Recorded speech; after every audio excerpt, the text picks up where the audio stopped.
Hello बच्चों, आपका हमारे चैनल हिंदी वाणी में स्वागत है। आज हम पढ़ेंगे कक्षा 7वीं की पाठ्य पुस्तक वसंत भाग 2 का 17वां पाठ। पाठ का नाम है वीर कुंवर सिंह। आइए हम पाठ पढ़ते हैं। आपने सुभद्रा कुमारी चौहान की कविता झांसी की रानी छठी कक्षा में पढ़ी होगी। इस कविता में ठाकुर कुंवर सिंह का नाम भी आया है। आपको कविता की पंक्तियाँ याद आ रही होंगी। एक बार फिर से इन पंक्तियों को पढ़िए। इस स्वतंत्रता महायज्ञ में कई वीरवर आए काम, नाना धुंधु पंथ तांतियाँ, चतुर अजीम मुल्ला सरनाम, अहमद शाह मौलवी ठाकुर कुंवर सिंह सैनिक अभिराम, भारत के इतिहास गगन में अमर रहेंगे जिनके नाम। यहाँ स्वतंत्रता संग्राम के उसी वीर कुंवर सिंह के बारे में जानकारी दी जा रही है। सन 1857 के व्यापक सशस्त्र विद्रोह ने भारत में ब्रिटिश शासन की जड़ों को हिला दिया। भारत में ब्रिटिश शासन ने जिस दमन नीति को आरंभ किया, उसके विरुद्ध विद्रोह शुरू हो गया था। मार्च 1857 में बैरकपुर में अंग्रेजों के विरुद्ध बगावत करने पर मंगल पांडे को 8 अप्रैल 1857 को फांसी दे दी गई।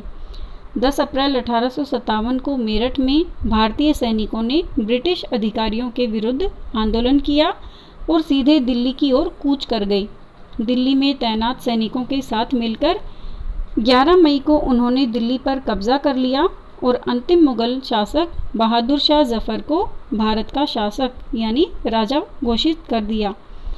यह विद्रोह जंगल की आग की भांति दूर दूर तक फैल गया। कई महीनों तक उत्तरी और मध्य भारत के विस्तृत भूभाग पर विद्रोहियों का कब्जा रहा।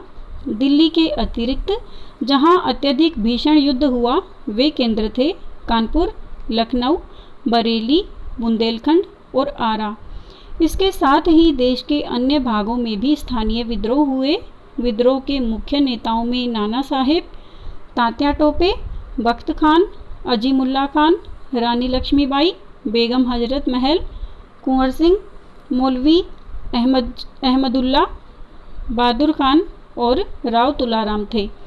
1857 का आंदोलन स्वतंत्रता प्राप्ति की दिशा में एक दृढ़ कदम था। आगे चलकर जिस राष्ट्रीय एकता और आंदोलन की नींव पड़ी, उसकी आधार भूमि को निर्मित करने का काम 1857 के आंदोलन ने किया। भारत में सांप्रदायिक सद्भाव को बढ़ाने की दिशा में भी इस आंदोलन का विशेष महत्व है। 1857 के आंदोलन में वीर कुंवर सिंह का नाम कई दृष्टियों से उल्लेखनीय है। कुंवर सिंह जैसे वयोवृद्ध व्यक्ति ने ब्रिटिश शासन के खिलाफ बहादुरी के साथ युद्ध किया।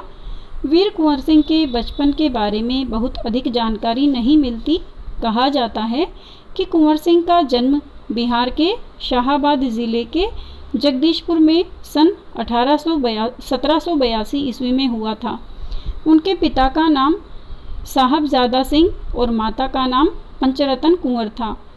उनके पिता साहबजादा सिंह जगदीशपुर रियासत के जमींदार थे, परंतु उनको अपनी जमींदारी हासिल करने में बहुत संघर्ष करना पड़ा। पारिवारिक उलझनों के कारण कुंवर सिंह के पिता बचपन में उनकी ठीक से देखभाल नहीं कर सके। जगदीशपुर लौटने के बाद ही वे कुंवर सिंह की पढ़ाई लिखाई की ठीक से व्यवस्था कर पाए। कुंवर सिंह के पिता वीर होने के साथ साथ स्वाभिमानी एवं उदार स्वभाव के व्यक्ति थे। उनके व्यक्तित्व का प्रभाव कुंवर सिंह पर भी पड़ा। कुंवर सिंह की शिक्षा दीक्षा की व्यवस्था उनके पिता ने घर पर ही की। वहीं उन्होंने हिंदी,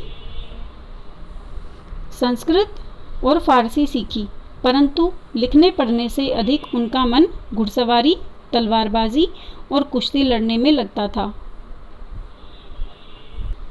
बाबू कुंवर सिंह ने अपने पिता की मृत्यु के बाद सन 1827 में अपनी रियासत की जिम्मेदारी संभाली। उन दिनों ब्रिटिश हुकूमत का अत्याचार चरम सीमा पर था। इससे लोगों में ब्रिटिश हुकूमत के खिलाफ भयंकर असंतोष उत्पन्न हो रहा था। कहने का अर्थ यह है कि उन दिनों अंग्रेज हमारे देश पर अत्याचार कर रहे थे और हमारे देश के लोगों के मन में यह भावना थी कि वो अपना राजकाज स्वयं चलाना चाहते थे, अपनी मर्जी से अपनी सरकार बनाना चाहते थे, वो अंग्रेज़ों को हमारे देश से निकाल देना चाहते थे और हमारे देश को आज़ाद कराना चाहते थे। कृषि, उद्योग और व्यापार का तो बहुत ही बुरा हाल था। रजवाड़ों के राजदरबार भी समाप्त हो गए थे। भारतीयों को अपने ही देश में महत्वपूर्ण और ऊंची नौकरियों से वंचित कर दिया गया था। ये सारी नीतियाँ अंग्रेज़ों की थी। वो हमारे देश के लोगों का शोषण कर रहे थे और वो केवल अपने फ़ायदे के लिए ही सभी नीतियाँ चलाते थे। इससे ब्रिटिश सत्ता के विरुद्ध देशव्यापी संघर्ष की स्थिति बन गई थी। ऐसी स्थिति में कुंवर सिंह ने ब्रिटिश हुकूमत से लोहा लेने का संकल्प लिया। यानी कुंवर सिंह भी हमारे देश को अंग्रेज़ों की गुलामी से आज़ाद कराना चाहते थे। इसके लिए उन्होंने आंदोलन किया। जगदीशपुर के जंगलों में बसुरिया बाबा नाम के एक प्रसिद्ध संत रहते थे। उन्होंने ही कुंवर सिंह में देशभक्ति एवं स्वाधीनता की भावना उत्पन्न की थी। उन्होंने बनारस, मथुरा, कानपुर, लखनऊ आदि स्थानों पर जाकर विद्रोह की सक्रिय योजनाएं बनाई। वे 1845 से 1846 तक काफ़ी सक्रिय रहे और गुप्त ढंग से ब्रिटिश हुकूमत के खिलाफ विद्रोह की योजना बनाते रहे। उन्होंने बिहार के प्रसिद्ध सोनपुर मेले को अपनी गुप्त बैठकों की योजना के लिए चुना। सोनपुर के मेले को एशिया का सबसे बड़ा पशु मेला माना जाता है। यह मेला कार्तिक पूर्णिमा के अवसर पर लगता है। यह हाथियों के क्रय विक्रय के लिए भी विख्यात है, यानी प्रसिद्ध है। इसी ऐतिहासिक मेले में उन दिनों स्वाधीनता के लिए लोग एकत्र होकर क्रांति के बारे में योजना बनाते थे। वे अंग्रेजों से छुपकर अपनी योजनाएं बनाते थे। 25 जुलाई 1857 को दानापुर की सैनिक टुकड़ी ने विद्रोह कर दिया और सैनिक सोन नदी पार कर आरा की ओर चल पड़े। कुंवर सिंह से उनका संपर्क पहले से ही था, यानी कुंवर सिंह उनका साथ दे रहे थे। इस मुक्त वाहिनी के सभी बागी सैनिकों ने कुंवर सिंह का जयघोष करते हुए आरा पहुंचकर जेल की सलाखें तोड़ दी और कैदियों को आज़ाद कर दिया। 27 जुलाई 1857 को कुंवर सिंह ने आरा पर विजय प्राप्त की।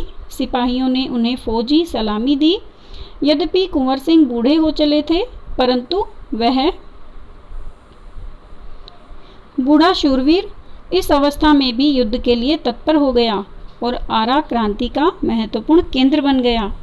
दानापुर और आरा की इस लड़ाई की ज्वाला बिहार में सर्वत्र व्याप्त हो गई, लेकिन देशी सैनिकों में अनुशासन की कमी, स्थानीय जमींदारों का अंग्रेजों के साथ सहयोग करना एवं आधुनिकतम शस्त्रों की कमी के कारण जगदीशपुर का पतन रोका नहीं जा सका। यानी कुछ कमियां थी जिनके कारण जगदीशपुर का पतन हो गया। 13 अगस्त को जगदीशपुर में कुंवर सिंह की सेना अंग्रेजों से परास्त हो गई। यानी कुंवर सिंह की सेना अंत में अंग्रेजों से हार गई, किंतु इससे कुंवर सिंह का आत्मबल टूटा नहीं और वे भावी संग्राम की योजना बनाने में तत्पर हो गए। यानी उन्होंने अपने मन से हार नहीं मानी और वो फिर से अंग्रेजों के विरुद्ध विद्रोह करते हैं। वे क्रांति के अन्य संचालक नेताओं से मिलकर इस आज़ादी की लड़ाई को आगे बढ़ाना चाहते थे। कुंवर सिंह सासाराम से मिर्ज़ापुर होते हुए रीवा, कालपी, कानपुर एवं लखनऊ तक गए। लखनऊ में शांति नहीं थी, इसलिए बाबू कुंवर सिंह ने आजमगढ़ की ओर प्रस्थान किया। उन्होंने आज़ादी की इस आग को बराबर जलाए रखा। उनकी वीरता की कीर्ति पूरे उत्तर भारत में फैल गई। कुंवर सिंह की इस विजय यात्रा से अंग्रेजों के होश उड़ गए।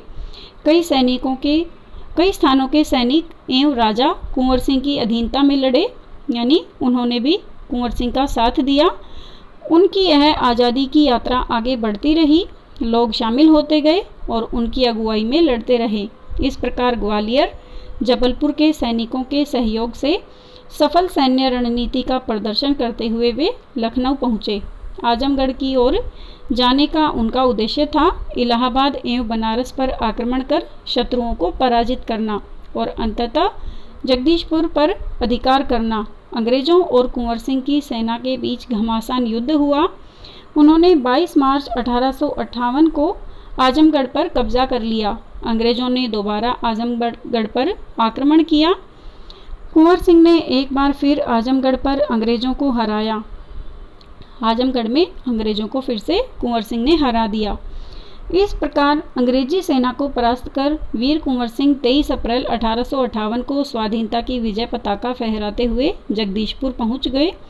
किंतु इस बूढ़े शेर को बहुत अधिक दिनों तक इस विजय का आनंद लेने का सौभाग्य न मिला। इसी दिन विजय उत्सव मनाते हुए लोगों ने यूनियन जैक अंग्रेजों का झंडा उतारकर अपना झंडा फहराया।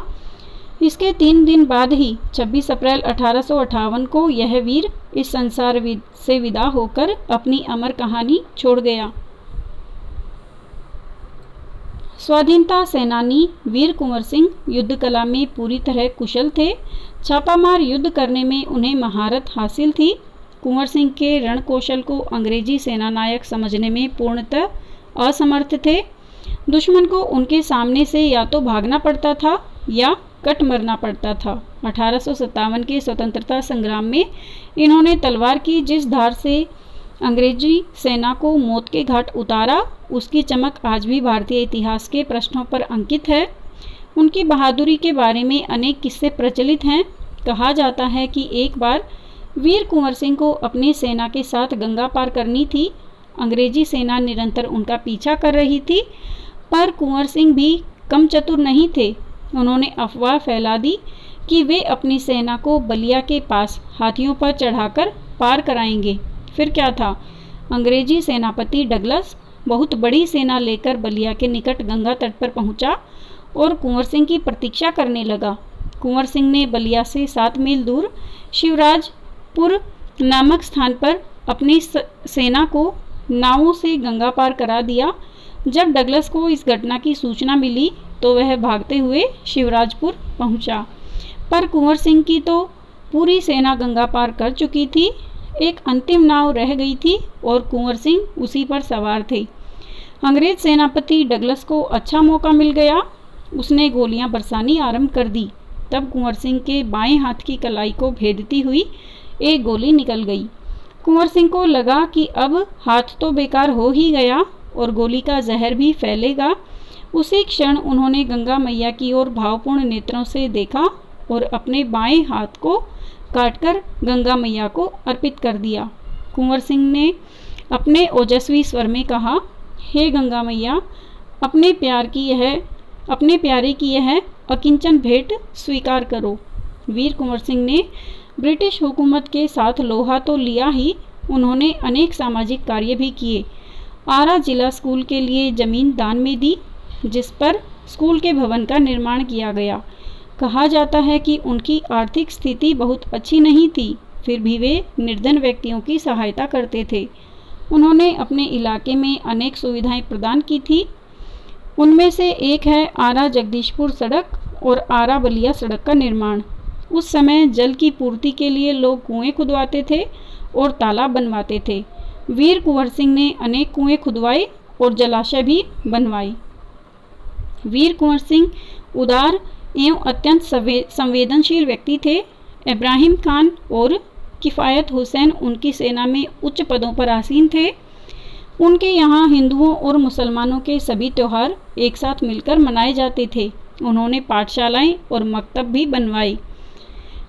बाबू कुंवर सिंह की लोकप्रियता इतनी थी कि बिहार की कई लोक भाषाओं में उनकी प्रशस्ति लोकगीतों के रूप में आज भी गाई जाती है। यानी उनकी प्रशंसा में काफ़ी लोकगीत प्रचलित हैं जो आज भी गाए जाते हैं। बिहार के प्रसिद्ध कवि मनोरंजन प्रसाद सिंह ने उनकी वीरता और शौर्य का वर्णन करते हुए एक गीत लिखा है।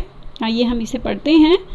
चला गया यों कुंवर अमरपुर, साहस से सब अरिदल जीत।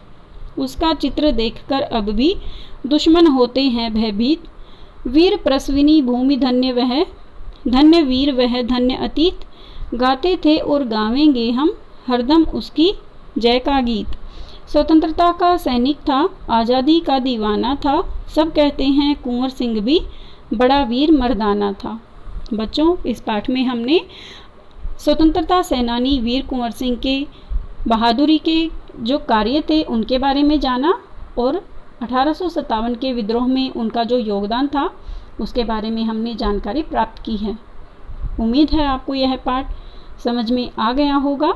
अगले भाग में हम इस पाठ से लिए गए अभ्यास के महत्वपूर्ण प्रश्नोत्तर पढ़ेंगे। धन्यवाद।